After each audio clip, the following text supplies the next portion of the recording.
So the third part of our creed talks about common sense before self-defense, and it also talks about not being abusive or offensive. It means to think before you act. When you're growing up, your parents will say to you, you got to think before you speak. And the same thing kind of has to happen with your actions. You have to put some thought into it before you actually say something or do something. It's no different than the discussion we had during our anger management series. You want to be analytical as opposed to being quick to anger. We want to be smart about our karate moves. We don't want to just dive into something head first and not really think about what's going on.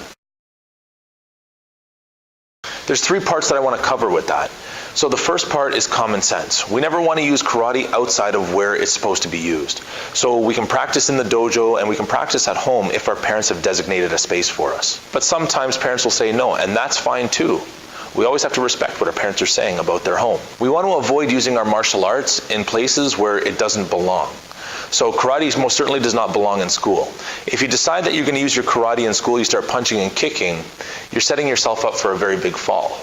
You can actually get yourself into quite a large amount of trouble if you take karate and use it in the school environment. School is designed to learn about reading, writing, and arithmetic. It's not designed to take what you've learned in karate and use it there. If for whatever reason we decided that we're going to be using some of our karate in school, we have to understand that we are going to face some very real consequences.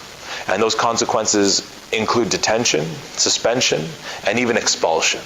And those are things that we do not want. The second thing to remember is we don't want to be abusive or offensive. The standard rule in martial arts is no hitting anyone.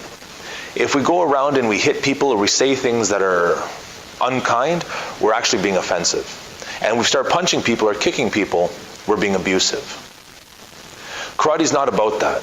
It's about building yourself to be a strong person. And if we choose to dismantle other people or to break them down through words or through actions, we're not much of a martial artist. We're supposed to be helping build ourselves and build the people around us.